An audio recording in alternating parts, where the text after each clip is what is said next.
Hello everyone, मैं आज आप लोगों के बीच में बिहार स्टाफ नर्स से related very very important MCQ लेके आई हूँ। तो आप लोगों को जहाँ भी प्रॉब्लम होगा तो प्लीज़ आप लोग कमेंट सेक्शन में कमेंट कीजिएगा। मैं आप लोगों का रिप्लाई दूंगी। जहाँ भी आप लोग को डाउट होगा वैसे मैं आप लोगों को पूरे अच्छे से विस्तृत जानकारी दूंगी। ठीक है, तो हम लोग आगे देखते हैं। और साथ ही जो अगर आप लोग जो भी अगर मेरे यूट्यूब चैनल पे नए होंगे तो प्लीज़ आप लोग सब्सक्राइब कीजिएगा, वीडियो को लाइक कीजिएगा और अपने दोस्तों के बीच में शेयर कीजिएगा। ज़्यादा से ज़्यादा आप लोग जहाँ तक हो आप लोग सपोर्ट कीजिएगा। इससे जितना सब्सक्राइब आप लोग कीजिएगा लगेगा हाँ आप लोगों को मेरा पढ़ाई अच्छा लग रहा है, तो आप लोग से मुझे सपोर्ट मिलेगा तो मैं और भी अच्छा करने का कोशिश करूँगी। तो चलिए आगे हम लोग देखते हैं। क्या है कि drugs that cause the contraction of tissue and rest secretion. ठीक है, तो यहाँ पहले मैं क्वेश्चन को अच्छे से आप लोगों को समझाती हूँ कि क्वेश्चन में कह क्या रहा है। ठीक है, तो यहाँ पे बोल रहा है कि ऐसा ड्रग्स जो कि टिश्यू का जो कॉन्ट्रैक्शन मतलब कराता है और सिक्रेशन जो स्रावित होता है उसको अरेस्ट करता है, यानी कि उसको सिक्रेशन होने नहीं देता है। ठीक, तो क्या होगा इसमें से कौन सा ड्रग होते हैं तो एस्ट्रिंजेंट होगा। ठीक है, एस्ट्रिंजेंट ड्रग होता है जो कि टिश्यू का कॉन्ट्रैक्शन कराता है और सिक्रेशन को अरेस्ट करता है। ठीक, आप देखिए which of the following drug are used for stimulating expulsion of gas from the intestinal tract, यानी कि जो इंटेस्टाइनल ट्रैक्ट से गैस का एक्सपल्सन यानी गैस को बाहर निकालने के लिए स्टिमुलेट करता है। तो कौन सा ऐसा ड्रग होता है, कौन सा वो दवाई है, तो कार्मिनेटिव होता है। ठीक, अब आगे देखते हैं। Bromocriptine can be use to treat all of the following disease और डिसऑर्डर एक्सेप्ट, यानी कि ब्रोमोक्रिप्टिन जो दवाई होता है इसको क्या चीज़ में ट्रीट करने के लिए इसका यूज किया जाता है, तो यहाँ पे बोल रहा है एक्सेप्ट, यानी किसमें इसका यूज नहीं किया जाता है। तो देखिए प्रोलैक्टिनोमा में, यानी कि अगर जिसको मिल्क सिक्रेशन जो भी प्रेग्नेंट मदर है जो बेबी डिलीवर्ड कर दी है तो जिसको प्रोलैक्टिन हार्मोन बहुत ज़्यादा बन रहा है। ठीक है, जिसके कारण क्या होता है मिल्क सिक्रेशन बहुत ज़्यादा होता है, तो उसको कम करने के लिए मिल्क सिक्रेशन को ये क्या करता है सप्रेस करता है। तो वैसे पेशेंट में दिया जाता है। पार्किंसन डिजीज़ वाले को भी दिया जाता है ब्रोमोक्रिप्टिन। इनफर्टिलिटी वाले को भी ब्रोमोक्रिप्टिन दिया जाता है। तो दिया किसे नहीं जाता है तो मैनिक डिप्रेसिव साइकोसिस जो होता है उसे नहीं दिया जाता है। ठीक, आप देखिए क्या हो गया आगे 34 drugs which increase the action of sweat gland. कौन सा दवाई है जो कि स्वेट ग्लैंड यानी श्वेत ग्रंथि जो होता है जिससे पसीना का स्रावित होता है तो उसके एक्शन को इंक्रीज करता है। तो नाम से ही पता चल रहा है डायफोरेसिस। डायफोरेसिस का मतलब हुआ पसीना जो हमारे बॉडी से निकलता है, डायफोरेटिक्स है तो यही हो जाएगा यहाँ पे। और फिर देखिए what do you mean by passive exercise, यानी पेसिव एक्सरसाइज का मतलब क्या होता है। तो पेसिव एक्सरसाइज का मतलब हुआ कि देखिए एक्टिव एक्सरसाइज जो कि एक्टिव इसी में एक्टिव रहता है ना ACTIVE। ठीक है, एक्टिव एक्सरसाइज रहता है। तो एक्टिव एक्सरसाइज का मतलब हुआ जो जिसमें पेशेंट खुद से अपना एक्सरसाइज कर रहा है, और पेसिव एक्सरसाइज का मतलब कि दूसरे के द्वारा करवाया जा रहा है। तो यहाँ पे बी हो जाएगा क्या है the activity performed by another person, यानी दूसरे व्यक्ति के द्वारा यहाँ पे एक्टिविटी करवाया जा रहा है। And the patient makes no voluntary effort, मतलब पेशेंट जो है अपना इफर्ट नहीं लगाता है, इसमें दूसरे के द्वारा एक्सरसाइज करवाया जाता है। तो इसी एक्सरसाइज को क्या बोलते हैं पेसिव एक्सरसाइज कहते हैं। अब आगे देखिए question number 36 which of the following drugs are use to dilate pupils. ठीक है, तो पुपिल को डायलेट करने के लिए कौन सा ड्रग का यूज होता है तो माइड्रेटिक्स का यूज होता है। ठीक, तो यहाँ देखिए नाम से याद रखेंगे, यहाँ डी है डायलेट में डी है, माइड्रेटिक्स में भी क्या डी हो गया। और कॉन्ट्रैक्शन यही पूछ दे आप लोग को कि पुपिल को कॉन्ट्रैक्ट करने में किसका यूज किया जाता है, यहाँ पे डायलेट ना दे के कॉन्ट्रैक्ट दे दे यानी संकुचित करने में। ठीक है, तो इसमें क्या होगा मायोटिक्स होगा, कॉन्ट्रैक्ट वाला में मायोटिक्स होगा। ठीक, अब आगे देखते हैं क्या है क्वेश्चन नंबर 37, इसमें है विच of the flowing drug is कंट्रा indicated for lactating mother, यानी कि जो लैक्टेटिंग मदर है यानी जो माँ अपने बच्चे को दूध पिलाती है तो उसमें कौन सा ड्रग जो है कंट्रा इंडिकेटेड है यानी उसको नहीं दे सकते हैं।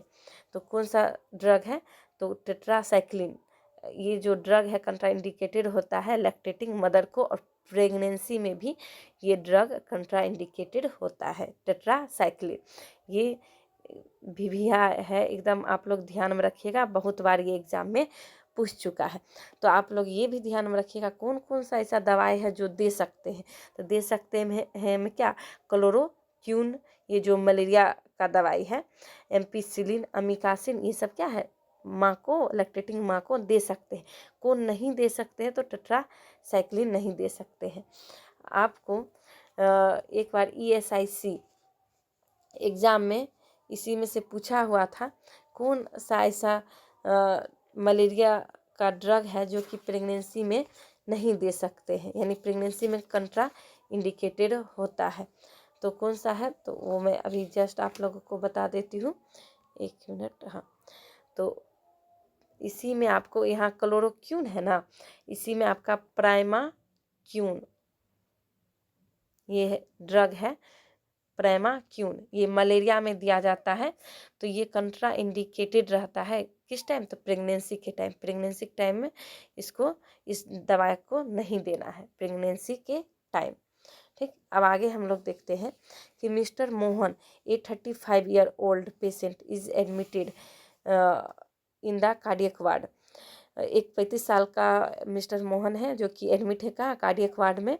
विच of the following serum level indicate, क्या करा, that mister Mohan is suffering from digital toxicity. अच्छा, तो कौन सा सीरम लेवल जो है इंडिकेट रहेगा, जो कि दर्शाएगा कि उन्हें डिजिटल टॉक्सिसिटी हुआ है। तो डिजिटल टॉक्सिसिटी में जो है पेशेंट में पोटासियम लेवल क्या होता है, कम हो जाता है, तो हाइपोकेलेमिया दर्शाएगा, इसमें पोटासियम लेवल कम हो जाता है। आप देखिए, application of the drug to the skin is known as, यानी कि कौन सा दवा को जो है स्किन पे उसको अप्लाई करते हैं। तो कौन सा दवा है जो अप्लाई करते हैं, तो यहाँ पे हो जाएगा इनक्शन। इनक्शन यहाँ पे देखिए, अगर अच्छा से नहीं दिखाई दे रहा होगा, इनक्शन, INUNCTION, इनक्शन होता है। इनक्शन होता है जो, जैसे कोई भी ऑइंटमेंट है उसको हम लोग स्किन पे लगाते हैं, डायरेक्ट अप्लाई करते हैं, तो उसको क्या इनक्शन कहते हैं। ठीक, अब आगे देखिए क्वेश्चन नंबर 40। अब है SLE। SLE का फुल फॉर्म क्या होता है, सिस्टेमिक लूपस इरिथेमेटस। ये क्या है, तो ये ऑटो इम्यून डिजीज होता है, एन ऑटो इम्यून डिजीज। ठीक, आप देखिए 1 गैलन इज इक्वल टू, तो 1 गैलन जो है किसके बराबर होता है, तो 1 गैलन जो है 3000 ml के बराबर होता है। अब देखिए आगे क्या है, Benedict test in a urine sample is done for the detection of. तो ये जो यूरिन सैंपल में बेनेडिक्ट टेस्ट लेते हैं, तो ये किसके डिटेक्शन के लिए लेते हैं, तो ग्लूकोज का। ठीक है, ये यूरिन में ग्लूकोज के लिए ये टेस्ट लिया जाता है, बेनेडिक्ट टेस्ट। आप देखिए question number 43। Which part of the colon is the preferred site for permanent colostomy, यानी कि परमानेंट कोलोस्टोमी के लिए किस साइट को प्रीफर्ड किया जाता है कि उस पार्ट को रिमूव करना है, मतलब उस पार्ट को इंसिजन करना है परमानेंट कोलोस्टोमी के लिए। तो इसके लिए आपको क्या जाएगा, डिसेंडिंग कोलोन। ठीक, डिसेंडिंग कोलोन क्या हो गया, पीछे वाला कोलोन का पिछला हिस्सा, तो उसको जो है उस साइड को प्रीफर किया जाता है परमानेंट कोलोस्टोमी के लिए। आप देखिए क्या है question 44। Mrs Parvati, a 48-year-old lady has undergone coronary artery bypass surgery, उसे हुआ है ड्यूरिंग पोस्ट ऑपरेटिव पीरियड, मतलब 48 साल की एक महिला है जिसे कि कोरोनरी आर्टरी बाईपास सर्जरी हुआ है। ठीक, coronary artery bypass surgery during post operative period, यानी कि ऑपरेशन के बाद के टाइम में the nurse wants to change dressing, उनका ड्रेस मतलब उस पार्वती देवी का ड्रेस को चेंज करना है। तो which of the following measure is the most effective for preventing infection at the operation site in Mrs Parvati, तो वो क्या करेंगी कि ताकि इन्फेक्शन से बचाव हो सके। तो इसमें क्या करना है, तो इसमें जो है इसका देखिए, ask the patient for taking well balance breakfast before changing the dressing, इसका कोई लेना देना नहीं है कि उसको बोलेंगे कि ड्रेस चेंज करने से पहले आप संतुलित आहार लें, तो इसका कोई लेना देना नहीं है इन्फेक्शन से बचाव के लिए। अब आगे देखते हैं, आगे क्या है कि ask all the relative to go outside the dressing room, dressing room से बोलेंगे बाहर निकल जाइए, तो इसका भी कोई लेना है। उससे पहले ही बोलेंगे कि आप लोग भीड़ जमा मत कीजिए, ये थोड़ी बोलेंगे आप लोग बाहर निकल जाइए तो इन्फेक्शन, क्योंकि वहाँ पे ड्रेस चेंज करने का बात हो रहा है ना। तो आप देखिए क्या, use appropriate antiseptic solution such as betadine for cleaning the area, तो उस एरिया को साफ करेंगे, तो इसका भी कोई लेना देना नहीं है। अब है through hand washing as per norm before starting the procedure, हाँ तो उसका हम ड्रेस चेंज कर रहे हैं तो उससे पहले क्या करेंगे, प्रोसीजर स्टार्ट करने से पहले हैंड वॉशिंग करेंगे, तो उससे क्या होगा, उसको इन्फेक्शन से प्रिवेंट करेंगे। ठीक है, अब आगे देखिए 1 आउंस इज इक्वल टू, यानी 1 आउंस में कितना होता है, तो 30 ml होता है। 1 आउंस का मतलब क्या, 30 ml। ठीक है, तो यहाँ पे स्पून में आंसर दिया है, तो स्पून में क्या होगा 6 टी स्पून। 1 टी स्पून में कितना होता है, 1 टी स्पून में 5 ml। ठीक है, 1 टी स्पून में 5 ml होता है और 1 आउंस में 30 ml होता है, तो इसलिए क्या हो गया 5 गुना 6, तो यहाँ पे 6 टी स्पून हो गया। अब आगे देखिए question number 46, which of the following anaesthetic agent is used as adjuvant to other anaesthetic drug is, मतलब वो जो है वैसा एनेस्थेटिक एजेंट जो कि दूसरे एनेस्थेटिक ड्रग के साथ उसको ऐड करके देते हैं, तो इसमें क्या होगा, नाइट्रस ऑक्साइड हो गया। ये जो होता है नाइट्रस ऑक्साइड, इसको ऐड करके दिया जाता है। अब आगे देखिए क्या हो गया, main complication of chronic inflammatory bowel disease, यानी कि क्रोनिक इन्फ्लामेटरी बॉवल डिजीज का सबसे मेन कॉम्प्लिकेशन क्या होगा, तो इसमें जो है मेन कॉम्प्लिकेशन परफोरेशन होता है। ठीक, अब आगे देखिए क्वेश्चन नंबर 48, तो क्वेश्चन नंबर 48 में क्या है, 1 ग्राम इज इक्वल टू, तो 1 ग्राम में कितना होता है, तो 4 ग्राम होता है। अंदर normal condition the tidal volume, तो नॉर्मल टाइडल वॉल्यूम कितना होता है 500 ml, यानी 500 ml होता है। ये सब जो मैं आप लोगों के बीच में लेके आई हूँ ये सब मोस्ट इम्पोर्टेंट है, ये सब आप लोग एक बार देख लेंगे, ध्यान में रखेंगे, तो इसी सब से आएगा क्वेश्चन, इससे बाहर कहीं क्वेश्चन नहीं आता है। मैं खुद CHO का एग्ज़ाम दी हूँ, BTSC स्टाफ नर्स का एग्ज़ाम दी हूँ, और दोनों में मेरे मार्क्स 60+ आया है। आप लोग बोलिएगा तो मैं आप लोगों के बीच में अपना स्कोर कार्ड भी शेयर कर दूँगी। मैं जैसे पढ़ी हूँ, जिस तरह पढ़ी हूँ उस तरीके से मैं आप लोगों को बता रही हूँ, ताकि आप लोगों को भी हेल्प मिल सके। मेरा स्टाफ नर्स में भी 67 के आसपास मार्क्स है, तो ज़्यादा कहीं बाहर से नहीं आता है, इसी सब से एग्ज़ाम में आता है। बस एग्ज़ाम के टाइम आपके माइंड पर भी डिपेंड करता है कि उस टाइम आपका प्रेजेंस ऑफ माइंड कितना है, तो इसीलिए घबराना नहीं है, शांति से पढ़ना। मैं आप लोगों के बीच में इसी तरह वीडियो लेके आऊँगी। आप लोग जो भी नए होंगे प्लीज़ मेरे चैनल को सब्सक्राइब कीजिएगा। अब आगे देखिए कितना, question number 50, Florence Nightingale was born in, तो इनका जन्म कहाँ हुआ था, तो इटली में हुआ था।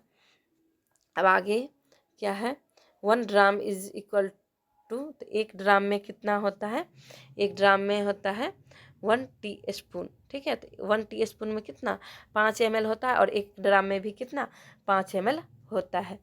अब देखिए question number 52, which of the flowing sentences is corrected, इनमें से कौन सा सेंटेंस जो है सही है, तो इन एन एडल्ट, एक एडल्ट में normal temperature reading in the thermometer is more, इसमें कह रहा है कि normal temperature reading in the thermometer is more when it is measured by oral route than when it is measured by axillary route. तो हाँ, तो oral route में जब मेजर करेंगे तो ज़्यादा होगा एक्सिलरी रूट से। तो ये सही है, क्योंकि मैं पीछे की भी वीडियो में बता चुकी हूँ कि जो हमारा बॉडी का नॉर्मल टेम्परेचर जो होता है 98.6 डिग्री फ़ारेनहाइट, वो क्या हो गया, ये ओरल का हो गया। ठीक है, ये ओरल का कांस्टेंट होता है। ठीक, -1 हो गया एक्जिला, यानी कि ओरल से -1 हो जाता है एक्जिला का, और ओरल से +1 हो जाएगा रेक्टम में। तो यहाँ ओरल क्या है, एक्जिला का कम होता है, ओरल का ज़्यादा होता है। तो यही क्वेश्चन ऑप्शन नंबर 1 में बोला गया, तो ये सही है। तो इसका आंसर 52 का ए होगा। अब देखिए 53, तो 1 लीटर इज इक्वल टू, तो 1 लीटर इक्वल टू क्या होगा, 1 लीटर में कितना ml होता है, तो 1 लीटर में 1000 ml होता है। तो यहाँ पे क्या है, तो 34 ऑन्स हो जाएगा, क्योंकि 1 लीटर में 1000 ml होता है, और यहाँ 34, 1 ऑन्स में कितना 30 ml होता है। तो लगभग ये इसी के आसपास होगा।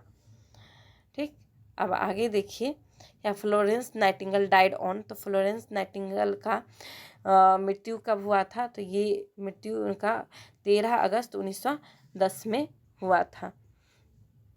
ठीक है, और इनका अगर जन्म पूछ दे तो जन्म कब हुआ था, तो 12 मई। ठीक, 12 मई 1820 इनका जन्म हुआ था, 12 मई 1820 को। ठीक, तो देखिए ये 12 मई को इसलिए हम लोग कौन डे बनाते हैं, तो नर्स डे मनाते हैं। ठीक, इनके फ्लोरेंस नाइटिंगेल के ही जन्म के अवसर पे हम लोग क्या मनाते हैं, 12 मई को नर्स डे मनाते हैं। अब आगे देखिए क्वेश्चन नंबर 55 क्या है, rigidity tremors, akinesia, monotonous speech, shuffling gait and mask like face are the classic symptoms of, ये सब किसका सिम्टम्स है। रिजिडिटी का मतलब हो गया शरीर में करापन, ट्रीमर्स मतलब हुआ जैसे हाथ पैर हल्का थरथराना, हिलना।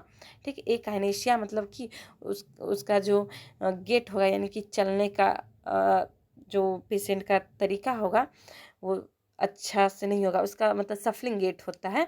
सफलिंग गेट मतलब उसका जो नॉर्मल जैसे हम लोग चलते हैं उसमें वो एबनॉर्मल हो जाता है। और मोनोटोनस स्पीच मतलब किसी चीज़ को वो बोलने में बोल नहीं पाता है, मतलब बोल पाता है लेकिन वो एग्जैक्ट एबनॉर्मल स्पीच हो जाता है। तो ये किस में देखने को मिलता है, तो ये हो गया पार्किंसन डिजीज़ का ये लक्षण हो गया। ठीक है, अब देखिए क्वेश्चन नंबर 56, क्वेश्चन नंबर 56 में क्या है, तो drug of choice for the treatment of malaria in pregnancy. तो प्रेगनेंसी में ड्रग ऑफ चॉइस क्या हो गया, तो ये क्लोरोक्विन हो गया। ये पीछे भी बताए हैं कि प्रेगनेंसी में क्लोरोक्विन को दिया जाता है। और यहीं पे आपका पूछ दे कंट्रा इंडिकेटेड क्या होगा। ठीक, कंट्रा इंडिकेटेड, तो कंट्रा इंडिकेटेड में ये जो प्रामाक्यून है ये कंट्रा इंडिकेटेड हो जाएगा। ठीक, अब आगे देखिए क्वेश्चन नंबर 57, तो mister Ramlal 38 years old person है, has undergone gall bladder surgery उनको हुआ है, तो कोलेसिस्टेक्टोमी इसको बोलते हैं। नाउ अब वो कंप्लेन कर रहे हैं कि severe pain at incision site, उनके इंसिजन साइट पे बहुत ज़्यादा दर्द है। The treating doctor advise the nurse for administering analgesic injection by IM route, तो उनको दर्द से राहत करने के लिए क्या कौन सा एनाल्जेसिक इंजेक्शन देंगे IM रूट के द्वारा। तो वाइल एडमिनिस्टर, तो नर्स जो है किस एंगल पे IM रूट वो देगी। देखिए क्वेश्चन इतना बड़ा है, इसी तरह एग्जाम में भी होता है, आपको क्वेश्चन इतना बड़ा दे देगा लेकिन उसका आंसर लास्ट में बहुत छोटा होता है। वो टाइम आपका टाइम टेकअप देखता है, तो इस तरह आप लोग अपना टाइम टेकअप भी कर सकते हैं। तो देखिए, तो IM का एंगल क्या होता है, तो 90 डिग्री होता है। तो इसका आंसर हो गया 90 डिग्री। क्वेश्चन दिखने में इतना बड़ा लेकिन इसका आंसर क्या है, कुछ नहीं, IM का एंगल। सीधा ये भी पूछ सकता था कि एंगल IM का एंगल क्या होता है, लेकिन एग्ज़ाम में इसी तरह पूछा जाता है। एग्जामिनर जो है इसी थॉट से क्वेश्चन बनाते हैं कि बच्चा का माइंड का प्रेजेंट देखा जाता है, किस तरह का एग्ज़ाम में बच्चा का माइंड प्रेजेंट रहता है और कितना टाइम क्वेश्चन में ही लगेगा कि क्वेश्चन पढ़ते पढ़ते ही टाइम चला गया, ऐसा फील होता है। तो देखिए अब आगे क्या, question number 58, the angle of insertion for subcutaneous injection. तो यानी सबक्यूटेनियस एंगल का सबक्यूटेनियस इंजेक्शन जो होगा तो उसका एंगल कितना होगा, तो 45 डिग्री होगा। अब देखिए इंट्राडर्मल, तो 59, क्वेश्चन नंबर 59 क्या है, while giving intradermal injection the needle should be inserted at the angle of.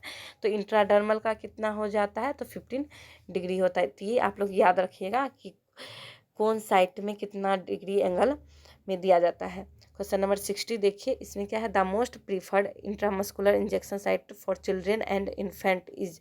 तो मोस्ट प्रीफर्ड किसको किया जाता है, तो वास्टस लेटरलिस साइट को किया जाता है। बच्चा को और शिशु को देखे होंगे, वो बच्चा शिशु को क्या जांघ तरफ दिया जाता है, ठीक है। तो वास्टस लेटरलिस साइट उसको बोलते हैं।